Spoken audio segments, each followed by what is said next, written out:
창세기 28장 10절로 22절 말씀 한 절씩 교독하고 마지막 절은 함께 읽겠습니다. 제가 먼저 읽습니다. 야곱이 브엘사바에서 떠나 하란으로 향하여 가더니 한 곳에 이르러는 해가 진지라 거기서 유숙하려고 그곳에 한 돌을 가져다가 베개로 삼고 거기 누워 자더니 꿈에 본즉 사닥다리가 땅 위에 서 있는데 그 꼭대기가 하늘에 닿았고 또 본즉 하나님의 사자들이 그 위에서 오르락 내리락 하고 또 본즉 여호와께서 그 위에 서서 이르시되 나는 여호와니 너의 조부 아브라함의 하나님이요 이삭의 하나님이라. 내가 누워 있는 땅을 내가 너와 내 자손에게 주리니 내 자손이 땅에 티끌같이 되어 내가 서쪽과 동쪽과 북쪽과 남쪽으로 퍼져 나갈지며 땅의 모든 족속이 너와 내 자손으로 말미암아 복을 받으리라. 내가 너와 함께 있어 내가 어디로 가든지 너를 지키며 너를 이끌어 이 땅으로 돌아오게 할지라. 내가 내게 허락한 것을 다 이루기까지 너를 떠나지 아니하리라 하신지라. 야곱이 잠이 깨어 이르되 여호와께서 과연 여기 계시거늘 내가 알지 못하였도다. 이에 두려워하여 이르되 두렵도다. 이곳이여 이것은 다름 아닌 하나님의 집이요 이는 하늘의 문이로다 하고 야곱이 아침에 일찍이 일어나 베개로 삼았던 돌을 가져다가 기둥으로 세우고 그 위에 기름을 붓고 그곳 이름을 베델이라 하였더라. 이 성의 옛 이름은 루스더라. 야곱이 서원하여 이르되 하나님이 나와 함께 계셔서 내가 가는 이 길에서 나를 지키시고 먹을 떡과 입을 옷을 주시오.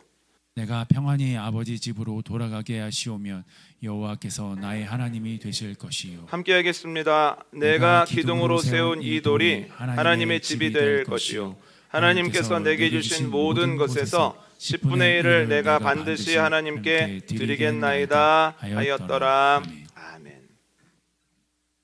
사람들이 인생의 시기마다 복으로 생각하는 것들이 있습니다. 유년기와 학령기에는 부모님을 잘 만나서 어린 시절에 누려야 하는 것들을 자연스럽게 누리고 자기 개발에 힘써야 하는 시기에 자기 개발에만 집중할 수 있는 것이 복입니다. 이제 장년기가 되어지면 좋은 배우자를 만나서 가정을 이루어 큰 어려움 없이 사는 것이 복입니다. 그래서 어떤 분들은 배우자를 위해서 기도합니다. 기도하면서 이렇게 내용을 꾸리죠. 하나님, 믿음 좋고 성격 좋고 돈도 적지 않은 사람을 만나기를 원합니다. 그런데 어떤 분들은 아주 구체적으로 수첩에다가 적습니다. 외모는 이러했으면 좋겠습니다. 그런데 심지어 이렇게 말하는 분도 있습니다. 아이고, 내가 적지 않았더니 하나님께서 이건 빠뜨리고 주셨네. 그런데 여러분, 그런 하나님 아니신 것 알고 계시죠? 그리고 기도는 자판기와 같이 우리가 요청한다고 해서 그냥 우리에게 원하는 것이 주어지는 것 아니라고 하는 것, 기도에 대한 오해라고 하는 것 알고 계실 겁니다. 그러나 이렇게 기도하는 것은 그만큼 간절하다는 것 아니겠습니까? 누구를 만나느냐에 따라서 내 장년기와 그 이후의 삶이 완전히 달라질 수 있어라는 생각을 하는 거죠. 자녀를 낳은 이후에는 자녀 잘 만나는 게 복입니다. 자녀가 건강하고 또한 자기가 노력한 것에 대해서 열매를 거두고 그리고 좋은 학교도 가고 좋은 직장에 취직을 하게 되면 저 집에는 무슨 복이 있어서 자녀들까지 저렇게 잘해주나 하는 마음이 들곤 합니다. 그런데 과연 성경에서도 이러한 것들을 복이라고 이야기하는가? 성경이 말하는 복, 성경이 주고자 하는 복이 과연 이 정도인가? 아니요, 그렇지 않다는 거예요. 창세기 4장 16절 이하를 보면 가인의 자손에 대한 이야기가 나오는데요. 여러분, 가인이 누굽니까? 하나님께서 받으실 수 없는 제사를 드리고 하나님께서 받지 않으시자 아벨 때문이야 라고 생각하고 아벨을 돌로 쳐 죽인 사람이 아닙니까? 하나님께서 그를 추방하시면서 이렇게 말씀하십니다. 너는 평생을 땅을 유리하면서 살 거야. 네가 땅을 경작하여도 그 밭이 너에게 효력을 내지 않을 거야. 박복의 선언을 하시죠. 그런데 그의 후손을 보면서 이게 뭐야? 하는 내용들이 나오거든요. 한번 읽어볼까요? 창세기 4장 말씀을 찾습니다. 창세기 4장 20절로 22절 말씀입니다.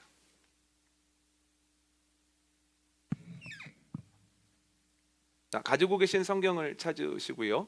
지금 성경이 없으면 지금이라도 빨리 성경을 가지고 오십시오. 수차례 찾아야 됩니다. 우리 중고등부 아이들에게 성경을 좀 가져다 주십시오.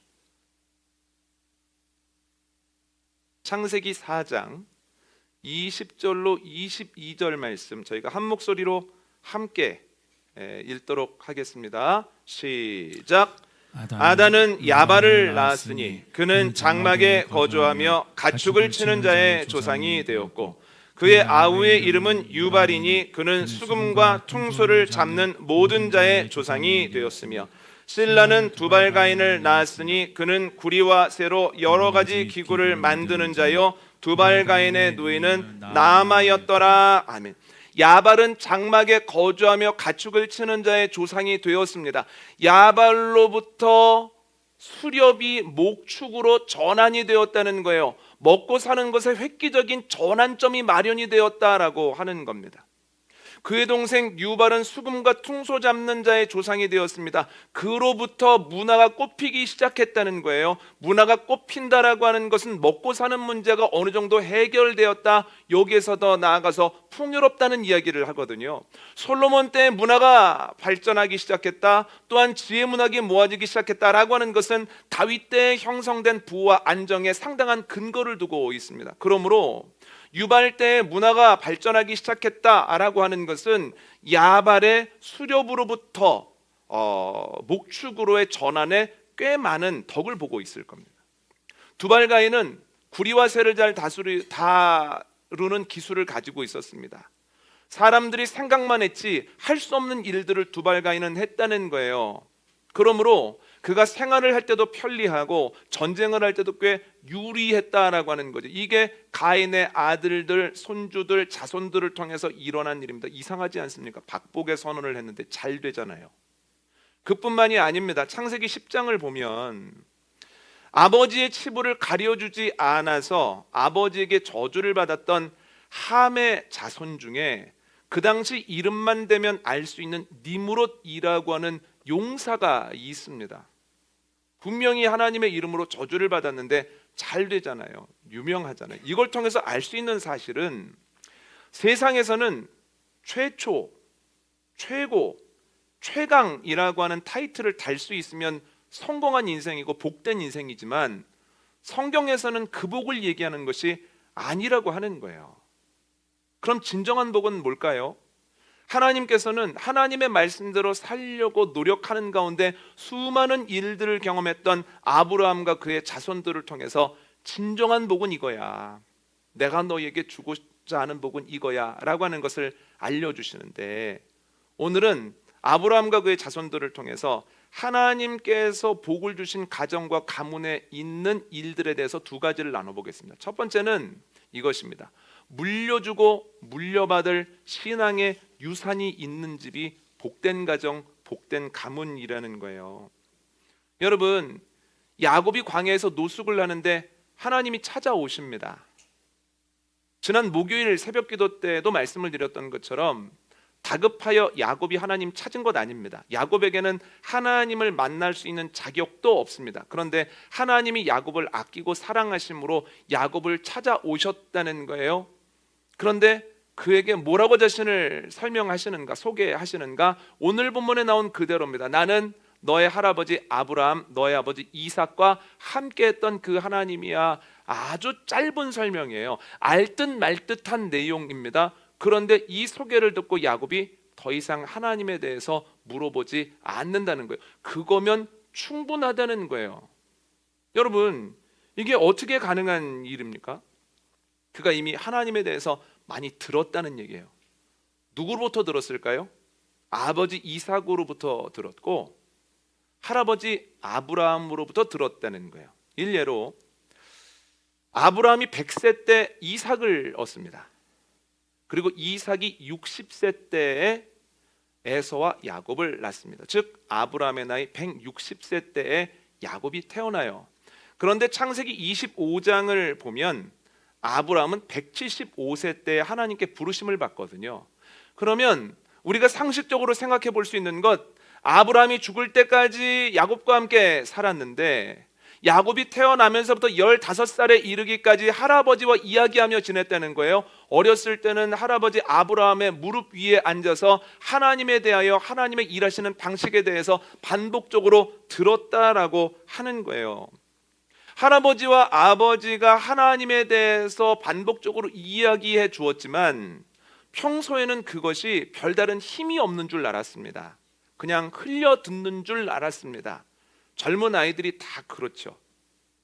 그래서 분명히 하나님이 어디에나 계신다고 말씀을 들었고 하나님이 역사하신다고 말을 했음에도 불구하고 아버지의 약점을 틈타서 형이 받아야 되는 축복을 받아가지고 나오지 않습니까? 그래서 도망가는 거 아닙니까?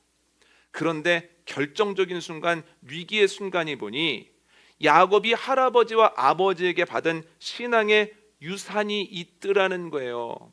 그 신앙의 유산으로 인하여 내가 혼자 가는 길이 아니구나. 내가 헤매는 인생이 아니라 하나님의 계획 안에서 걸어가는 인생이구나 라고 하는 것을 깨닫고 힘을 얻게 되었다라고 하는 거죠. 신앙의 유산이 있네, 우리가 알 수 있는 부분입니다. 그런데 신앙의 유산은 야곱만 받은 게 아닙니다.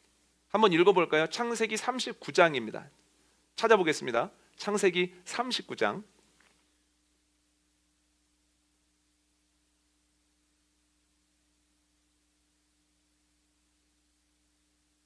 창세기 39장 7절로 9절 말씀 함께 있습니다. 시작. 그 후에 그의 주인의 아내가 요셉에게 눈짓하다가 동침하기를 청하니 요셉이 거절하며 자기 주인의 아내에게 이르되 내 주인이 집안의 모든 소유를 간섭하지 아니하고 다 내 손에 위탁하였으니 이 집에는 나보다 큰 이가 없으며 주인이 아무것도 내게 금하지 아니하였어도 금한 것은 당신뿐이니 당신은 그의 아내임이라. 그런즉 내가 어찌 이 큰 악을 행하여 하나님께 죄를 지으리까. 아멘. 보디발이 요셉을 중용합니다. 요셉에게 다 맡겨놓고 본인은 바깥일에 매진합니다. 그것 때문에 외로웠는지 아니면 원래 성정에 나쁜 것이 가득한지는 모르겠으나 보디발의 아내가 어느 날부터 요셉을 유혹하는 거예요. 아무도 보지 않는다면서 동침하자는 거예요. 그런데 그때 요셉이 뭐라고 거절을 합니까? 내가 하나님 앞에서 큰 악을 행하여 죄를 지을 수 없습니다 라고 이야기를 하죠. 여러분, 요셉이요 철부진 줄 알았습니다. 형들에게 꿈 얘기하잖아요. 2번이나 그 얘기를 하잖아요. 그리고 본인만 채색 옷을 입고 다니면서도 그게 당연한 줄 알잖아요. 형들이 잘못한 것 금방 아버지에게 가서 형들과 아버지 사이를 이간질하고 본인도 형들과 어색해지지 않았습니까? 하는 행동이 딱 철부지예요. 그런데 결정적인 순간에 보니 요셉에게 신앙의 유산이 있더라는 거예요. 신앙의 유산의 이름이 무엇입니까? 베델입니다. 어디에나 계시는 하나님, 모든 것을 보고 계시는 하나님에 대한 확실한 믿음이 있었다라고 하는 거죠. 여러분, 신앙의 유산을 물려받은 사람들은 행복합니다. 왜냐하면 결정적인 순간에 하나님의 동행하심을 기억하고 평안함을 누리기 때문에, 끝이라고 생각하는 순간에 이건 끝이 아니야, 이건 과정이야 라고 하는 그 분명한 믿음을 가지고 다시 일어날 수 있기 때문이에요. 결정적인 순간에 나쁜 것을 택하려고 할 때, 사람들을 따라가려고 할 때 사람들이 아니라 하나님의 말씀을 따라가는 가운데에서 좋은 것을 택하고 복된 인생을 걸어갈 수 있는 그 가능성이 신앙의 유산을 받은 이들에게는 있기 때문이에요. 여러분, 우리 중고등부 아이들 함께 예배를 드리는데, 그리고 청년들 예배를 드리는데, 이 자리에 다른 곳에 있지 아니하고 예배 자리에 있다는 것만으로도 아주 복된 줄 믿습니다. 이것이 큰 영향이 없는 것 같지만 결정적인 순간에는 이것이 하나님의 손이 되어 나를 붙잡아주고, 내가 예전에는 흘려 보냈던 그런 말씀 하나가 내가 넘어지려 하는 순간 나를 보호한다는 거예요. 말씀 읽어야 돼, 내가 말씀 붙들어야 돼 라고 생각했는데 위기의 순간이 되면 내가 말씀을 붙드는 것이 아니라 말씀이 나를 붙들어주는구나 라고 하는 것을 깨닫게 된다라고 하는 거예요. 이 자리에 있는 중고등부, 그리고 청년부, 그리고 각자 자리에서 예배드리고 있는 아이들이 신앙의 유산을 이미 받았음을 알고 기쁨으로 감사함으로 신앙생활을 하게 되어지기를 원합니다. 그런데 여기서 멈추면 안 된다는 거예요. 신앙의 유산을 지금까지 받았으나 앞으로도 신앙의 유산을 계속해서 받아야 된다는 거예요. 끊임없이 성경의 말씀이 무엇을 뜻하는지, 하나님은 어떤 분인지, 하나님께서 지금도 어떻게 역사하시는지를 끊임없이 보면서 내 안에 저장하면서 나아갈 때 야곱과 같고 요셉과 같은 복된 인생을 살아가게 된다는 거예요. 내가 주님께 복을 받은 사람이구나, 신앙의 유산을 받았기 때문이다, 이것을 깨닫고 기쁨으로 나아가는 저와 여러분 되어주시기를 원합니다. 그런데 여러분, 신앙을 물려받은 사람만 행복한 게 아니에요. 신앙을 물려줄 수 있는 사람도 행복하다는 거예요. 창세기 48장 한번 읽어볼까요? 창세기 48장 2절로 4절 말씀입니다.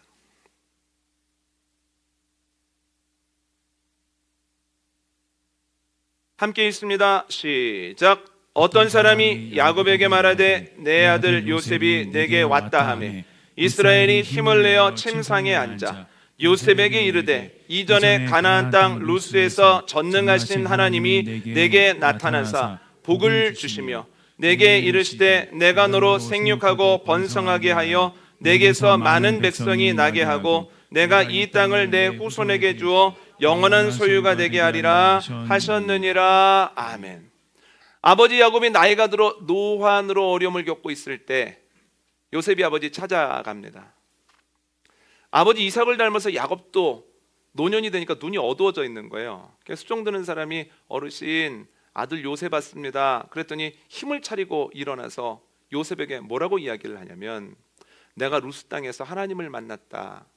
하나님께서 나는 아브라함의 하나님, 이삭의 하나님이라고 소개하시고 내가 그들과 약속했던 두 가지 약속, 자손과 땅에 대한 약속을 너의 삶에서도 유효하겠다는 말씀을 하셨다, 이 얘기를 하거든요.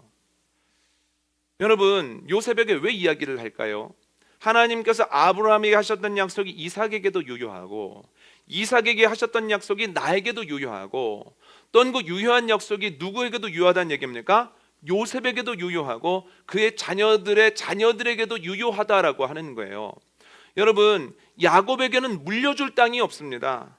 그러나 야곱이 무엇을 물려줍니까? 하나님께서 약속하신 땅을 물려준다는 거예요.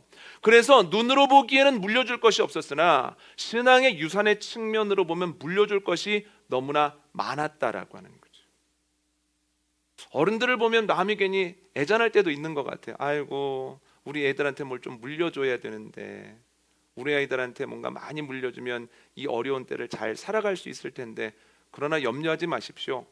야곱도 땅을 물려준 것이 아니라 땅에 대한 약속을 물려줬습니다. 그랬더니 애굽 땅 물려준 것보다 훨씬 더 복된 삶을 살아가더라는. 여러분, 예전에 유일한 선생님이 이런 얘기 하셨다죠. 자녀들에게 상속을 하지 않기로 하면서, 내가 너희에게 교육을 다 시켜줬으니 나머지는 네가 알아서 해라. 저에게 그 정도 자신감은 있어야 되겠다는 생각이 들었습니다. 내가 세상에서 가장 좋은 하나님에 대한 신앙, 예수 그리스도의 십자가를 너에게 소개해줬으니 앞으로는 네가 알아서 해라. 하나님께서 너 붙잡아 주실 거다. 예수님의 십자가가 너를 이끌 거다. 성령님이 너 도우실 거다. 이 정도의 자신감은 신앙인에게 있어야 되지 않겠습니까? 우리가 평생 신앙생활하면서 하나님 의지한다라고 이야기는 하면서도, 내가 물질도 좀 물려줬으면 좋겠고 땅도 좀 물려줬으면 좋겠고 내 경험이나 내 사업체도 좀 물려줬으면 좋겠는데 하면서 애다라는 것, 과연 신앙인으로 맞는 이야기입니까? 여러분, 땅이 아니라 땅에 대한 약속을 물려주었지만 내가 가장 좋은 것을 물려주었다라고 확신했던 야곱의 자신감이 우리 어른들에게 넘치게 되어지기를 원합니다. 여러분, 온 천지를 창조하신 하나님을 진짜로 믿는다면 하나님에 대한 신앙, 하나님을 믿는 그 모습, 그것을 물려준 것만으로 충분한 줄 믿습니다. 그런데 야곱은 자녀들에게만 그 신앙의 유산을 물려준 건 아닙니다. 그 뒤에 이어지는 모습을 보면 그의 손주들에게도 그 신앙을 물려준다는 거예요. 신앙의 유산을. 그런데 이렇게 하나님께 기도합니다. 나를 지키셨던 하나님, 이 아이들도 지켜주십시오. 내가 떳떳한 삶을 살 수 있도록 도우셨던 하나님, 이 아이들도 떳떳하게 살 수 있게 하셔서 이 아이들이 어디에 있든지 나는 아브라함과 이삭 가족입니다 라고 하는 것을 밝힐 수 있게 도와주십시오. 나를 채우셨던 하나님, 이 아이들도 채워주시기를 원합니다 라고 기도한다는 거예요. 여러분, 야곱이 손주들에게 물려줄 만한 지식이나 물려줄 만한 재산 없었습니다. 그러나 무엇을 물려줍니까? 내가 경험했던 신앙을 물려준다는 거예요. 관념적으로 생각하고 있는 것 아닙니다. 하나님께서 야곱을 평생에 지키셨습니다. 베델의 은혜를 허락하셔서 늘 하나님 앞에서 살아가게 하셨습니다. 그랬더니 라반이 아무리 겉모술수를 써도 야곱이 가져야 하는 것들을 하나님께서 넉넉하게 부어주시더라는 거예요. 깨달은 게 뭡니까? 어디를 가든지 하나님 나를 지키시는구나. 하나님이 원하시는 것은 정직한 삶이구나. 내가 정직하게 살아도 하나님께서 결코 손해보지 않게 하시는구나. 이 경험을 손주들에게 물려주더라는 거예요. 얘들아, 어디를 가든지 하나님이 지키신다. 하나님이 원하시는 건 정직한 삶이야, 정결한 삶이야. 그러면 절대로 손해보지 않아. 너 이렇게 살았으면 좋겠어. 여러분, 물질을 물려주는 것보다, 경험이나 자리를 물려주는 것보다 이게 더 좋은 것 아닙니까? 여러분, 신앙인의 삶의 모습을 우리 자녀들에게 물려줄 수 있는 은혜가 저와 여러분에게 넘치게 되어지기를 원합니다. 그런데 야곱만 아들들과 자손들에게 신앙의 유산을 물려주는 게 아니에요. 창세기 50장을 보면 요셉도 자기의 자손들에게 신앙의 유산을 물려주고 있더라는 거, 이렇게 얘기를 합니다. 하나님께서 애굽으로 인도하셨던 것처럼 때가 되어지면 애굽 밖으로 가나안 땅으로 인도하실 겁니다. 지금까지는 내가 돌보았지만, 그러나 지금까지도 내가 돌본 것이 아니라 하나님이 돌보셨습니다. 앞으로도 하나님 돌보실 겁니다. 걱정하지 마십시오. 신앙의 유산을 후손들에게 멋지게 물려주고 이 세상을 떠나드라는 거예요. 여러분, 우리들에게도 아브라함의 가문에 있었던 복이 있게 되어지기를 원합니다. 우리가 자녀들에게, 손주들에게, 자손들에게 물려줄 신앙의 유산이 있었으면 좋겠습니다. 하나님에 대해서 하고 싶은 말이 너무나 많았으면 좋겠습니다. 이 원리를 알고 이 뜻대로 나아가면 아이들이 복된 삶을 살아갈 텐데, 하나님이 채워주시고 하나님이 챙겨주시는 삶을 살아갈 텐데, 하고 싶은 말이 너무 많기를 원합니다. 그런데 그러기 위해서는 뭐가 필요한가? 내가 먼저 신앙의 자산을 가지기 위해서는 분이엘 기도회 때 말씀드렸던 것처럼 내가 경험하는 것들, 특히 위기나 어려움을 가지고 상처나 분노나 우울이나 불안을 만들면 안 된다는 거예요. 우리가 경험하는 것들, 우리가 경험했던 어려움들, 위기들을 뭘로 바꿔야 됩니까? 영적 자산으로 전환시켜야 된다는 거예요. 이렇게 하면 안 되는구나. 이렇게 하면 경제적인 손해를 보는구나. 이렇게 하면 바람에 나는 겨와 같이 열심히 해도 열매가 없는 거구나.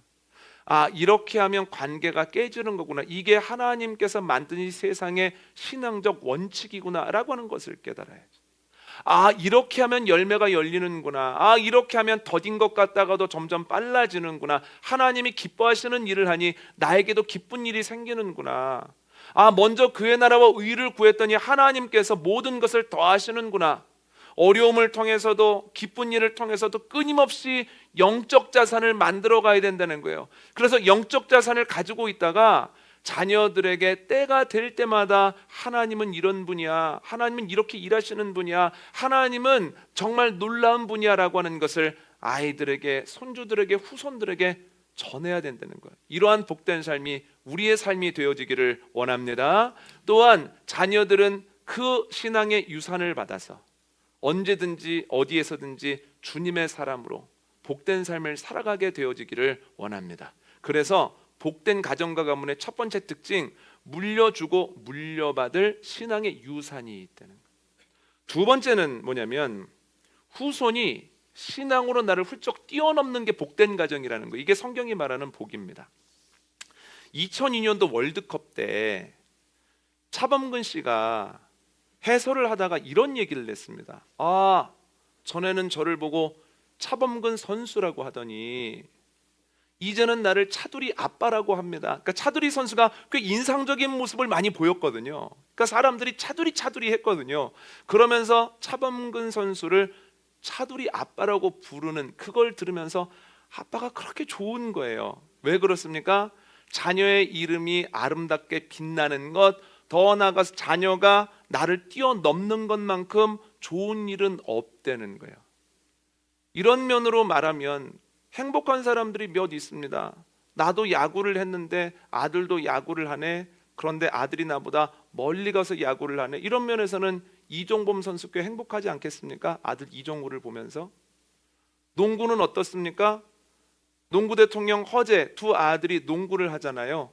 그런데 두 아들도 MVP를 다 탔고 또 우승도 했잖아요. 그걸 보면 흐뭇하지 않겠습니까? 누가 뭐래도 제일 행복한 건 손흥정 씨예요. 손흥민 아버지입니다. 야, 나도 밟아보지 못했던 곳을 네가 밟는구나. 그리고 유명할 뿐만 아니라 인성도 좋아서 네가 사람들에게 큰 사랑을 받고 가는 곳마다 좋은 영향을 미치는구나. 아버지가 얼마나 행복하겠습니까? 그런데 그렇게 유명한 사람들만 이런 일을 경험하는 건 아니에요. 내가 누군가의 아버지로 불릴 때 행복한 순간들이 있습니다. 제가 예전에 부목사로 사역을 할 때 저희 부모님이 이런 얘기를 했거든요. 야, 이제는 우리를 권사님들이라고 안 불러. 이승원 목사 엄마 아빠라고 불러. 그냥 그렇게만 하고 지나가셨거든요. 그래서 제가 마음속으로 행복하신가 보다. 그냥 아들의 아버지로 엄마로 불리는 것이 행복하신가 보다 이런 생각을 했거든요. 2, 3년 된 것 같아요. 여러분 조정택 목사님이 운동 굉장히 잘하거든요. 못하는 운동이 없습니다. 탁구도 꽤 잘 칩니다. 그런데 어느 날 저에게 이렇게 얘기를 하는 거예요. 목사님, 이제는 제 아들 못 이기겠어요. 처음에 탁구 시작했을 때는 제가 좀 기죽지 말라고 봐줬었는데 언제부턴가 전력을 다해 한두 점 차로 이기더니 이제 지난달부터는 아무리 해도 애를 이길 수가 없어요. 그런데 여러분 그 표정이 좋았을까요? 나빴을까요? 아이고 내가 이겨야 되는데 아들한테 주냐 했을 거 아니면 아 나를 뛰어넘었구나 너무 행복하다는 생각을 했을까요? 너무 행복하다는 생각을 했겠죠. 여러분 자녀가 나를 뛰어넘는 것만큼 행복한 일은 없습니다. 여러분 이러한 면에서 볼 때 야곱이 얼마나 행복했을까요? 여러분 야곱이 그 애굽의 총리가 된 그 아들 덕으로 애굽으로 와서 이름이 바뀌었을 것 아닙니까? 그러니까 어렸을 때는 뭘로 불렸을까요? 야곱이라고 불렸겠죠. 그러면 결혼하고 애 난 다음에는 뭐라고 불렸을까요? 유대도 장남 중심 사회이기 때문에 루벤 아버지 이렇게 불렸겠죠. 루벤이 장남이니까. 그런데 애굽으로 온 다음에는 그렇게 부르는 사람이 아무도 없대요. 야곱이라고 부르는 사람도 없고 루벤 아버지라고 부르는 사람도 없어요. 뭐라고 부릅니까? 애굽의 총리 요셉의 아버지, 총리 아버지라고 부른다는 거예요. 이런 면에서 볼 때 야곱이 얼마나 행복했겠습니까? 그런데 여러분 이게 중요한 게 아닙니다. 아무리 봐도 야곱은 신앙적으로도 야, 참 내 아들이지만 대단하다라는 생각을 했을 거예요.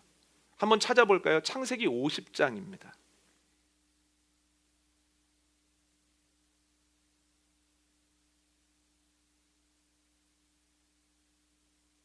창세기 50장 24절로 25절 말씀입니다. 함께 읽겠습니다. 시작. 요셉이 그의 형제들에게 이르되 나는 죽을 것이나 하나님이 당신들을 돌보시고 당신들을 이 땅에서 인도하여 내사 아브라함과 이삭과 야곱에게 맹세하신 땅에 이르게 하시리라 하고 요셉이 또 이스라엘 자손에게 맹세시켜 이르기를 하나님이 반드시 당신들을 돌보시리니 당신들은 여기서 내 해골을 메고 올라가겠다라 하였더라. 아멘.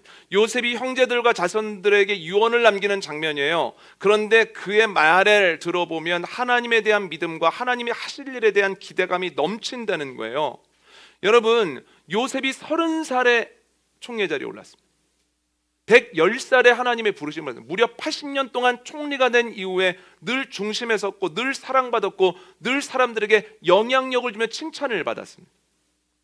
그럼에도 불구하고 여전히 요셉은 하나님에 대한 놀라운 그 신뢰와 믿음을 가지고 있는 신뢰와 기대를 가지고 있다는 거예요. 그의 마음이 하나도 안 바뀌었습니다. 여러분 이게 쉬운 일입니까? 아니요. 성경을 보면 그렇지 않습니다. 기드온을 보십시오. 기드온의 별명이 여룻바알이에요. 바알과 싸운 자입니다. 바알이 뭡니까? 물질입니다. 그에게는 물질 욕심이 크게 없었습니다. 사심없이 일을 하는 능력이 있었어요. 그래서 하나님이 기드온을 들어서 많은 일들을 하시거든요. 미디안 사람들을 쫓아내기도 하고 그 뒤로 40년 동안 이스라엘을 다스리는 사사의 자리에도 두시죠. 그런데 그 시기가 지나고 난 후에 크게 쓰임받고 40년 동안 사람들의 칭찬을 받은 뒤에 그의 모습을 보니 아주 놀랄 수밖에 없다는 거예요. 아내와 첩이 넘쳐납니다. 무려 공식적인 자녀만 70명이에요. 한 번 밥 먹을 때 얼만큼 많은 그 식량이 필요하고 그들이 살 수 있는 집이 얼마나 넓었겠습니까? 분명히 여룻발로 시작했는데 사랑받고 쓰임받다가 40년 뒤에 보니까 정말 이상한 사람들이 있다는 거예요. 솔로몬은 더 심합니다. 얼마나 겸손했던 사람입니까? 주님께서 이 나라 맡겨주셨는데 저에게는 힘이 없사오니 저에게 지혜를 주십시오. 그랬더니 하나님께서 감동하셔서 지혜도 주시고 안구한 것까지 다 주시잖아요. 그런데 언제부터인가 그를 통해서 승승장구하는 가운데 나라가 좋아지고 사람들이 칭찬한다는 거예요. 저 멀리 시바에서 여왕이 와서 이렇게 이야기를 합니다. 야, 좋다고 해서 가보면 소문만 못한 게 대부분인데 왕은 소문보다 더 대단합니다. 왕의 지혜와 왕의 소유가 정말 상상했던 건 이상입니다. 그때부터 솔로몬이 이상해지죠. 같은 사람이 맞나 싶을 정도로 죄를 짓는데 하나님께서 안타까우셔서 직접 2번이나 나타나셔서 돌이키라고 말씀하셨는데도 안 돌이키죠. 여러분, 안 변하는 게 쉽지 않습니다. 형통할 때, 모든 사람들이 칭찬할 때, 마음먹은 대로 될 때, 그것도 한두 번이 아니라 10년, 20년, 30년 지나면 사람 변하기 마련입니다. 그런데 요셉은 안 변했다는 거예요. 이게 정말 대단하죠. 물론 야곱도 안 변했습니다. 그런데 야곱보다 더 대단해요. 야곱은요, 죽을 때까지 하나님을 붙잡았지만 그의 험악한 인생이 130년 있었고 그래도 편안한 인생은 17년이었습니다.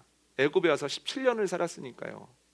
그런데 요셉은 어떻습니까? 방금 말씀드린 대로 30살에 총리가 되어서 승승장구 80년을 내는데 안 바뀌었다는 거예요. 그가 아버지 야곱보다 훨씬 더 단단하고 대단한 신앙을 갖고 있었다는 거예요. 여러분, 야곱이 그걸 보면서 얼마나 행복했겠습니까? 야, 세상적으로도 나보다 대단하지만 신앙적으로도 나를 훌쩍 뛰어넘었구나. 이보다 기쁜 일이 어디 있겠습니까? 요셉이 끝까지 변하지 않았다, 이 말을 월터 브루그만이라고 하는 학자는 아주 멋있게 표현을 하고 있거든요. 한번 화면을 보시죠. 제가 읽어드립니다. 요셉이 복을 받았다는 것은 세상에서 성공하여 안주하는 것이 아니라 제국의 한복판에서 대안적인 삶을 살아내는 능력을 가지게 됐다는 거다. 그러니까 세상에서 말하는 복은 총리가 된 것까지예요. 총리가 돼서 승승장구하고 애굽이 점점 좋아지는 것까지가 복입니다. 그런데 성경이 말하는 복은 여기까지만 이르면 복이 아니라는 거예요. 요셉이 그러했던 것처럼 제국의 한복판에서 총리로 살아가는 가운데 믿는 사람은 이렇게 사는 거야, 믿는 사람은 이것까지 해야 되는 거야 라고 하는 것들을 평생 보여주면서 하나님의 영광을 사람들에게 드러냈다는 거예요. 그게 복이라는 거예요. 여러분, 우리 자녀들에게, 우리 손주들에게, 우리 가정에 이러한 복이 있게 되어지기를 원합니다. 신앙의 유산을 받은 이들이 열심히 하나님과 동행하고 하나님의 약속을 붙잡고 몸부림치는 가운데 세상에서도 탁월하지만 그 탁월할 때 탁월함으로 인하여 기드온과 솔로몬처럼 변질되지 아니하고 제국의 한 복판에서 가장 높은 자리에서 가장 풍성할 때에도 하나님의 사람들은 어떻게 살아야 하는 것인지 사람들에게 보여주는 대안적인 모습을 보여줌으로 인하여서 빛과 소금의 사명을 감당하는 은혜가 우리의 가정에 넘치게 되어지기를 원합니다. 그리고 우리 중고등부 아이들, 청년들을 축복하며 기도합니다. 요셉과 같은 삶을 꿈꾸며 나아가기를 원합니다. 하나님의 뜻대로 살아가기로 결단하고 노력할 때 하나님께서 탁월함도 주시지만 있는 곳에서 하나님의 사람으로서 대안적 모습을 보이며 살아갈 수 있는 은혜가 저와 여러분에게, 우리 청년들에게, 중고등부 아이들에게, 지금 흩어져서 예배하고 있는 아이들에게 넘치게 되어지기를 원합니다. 오늘 말씀 정리합니다. 성경에서 말하는 복된 가정이 있습니다. 물려주고 물려받을 신앙의 유산이 있는 겁니다. 어른들에게 말씀드립니다. 땅을 물려주는 것보다 땅에 대한 약속을 물려주는 게 더 복된 겁니다. 집을 물려주는 것보다 영원한 집 천국에 대한 소망을 물려주는 것이 훨씬 더 복된 줄 믿습니다. 그 정도의 자신감은 우리에게 있어야 세상을 이기게 된다는 거예요. 자녀들에게 말씀드립니다. 자녀들 이 자리에서 예배할 수 있는 것만으로도 많은 걸 받은 겁니다. 비교하지 말고, 다른 애들은 좋겠다 하지 말고, 신앙의 유산을 받았다는 것만으로 나는 충분해, 이런 정도의 자신감은 있어야 세상 이기고 살아갈 수 있습니다. 두 번째는 후손이 신앙으로 나를 훌쩍 뛰어넘는다는 거예요. 야, 정말 내가 밟아보지 못한 곳을 밟는구나. 또한 그 잘 되었을 때도 변질되지 않고 네가 하나님께 영광 올리는구나. 대안적인 모습을 보이는 거, 이게 제일 행복하죠. 복된 사람들, 복된 가정, 복된 가문이 되어주기를 원하고, 기도할 때마다 하나님, 이 말씀 준비하게 하시고 또한 전하게 하시고 듣게 하셨을 땐 우리 가정 복된 가정, 우리 가문 복된 가문 되게 하시려는 것 아니에요? 결단하고 나아갑니다. 힘쓰는 저와 여러분 되어주시기를 원합니다.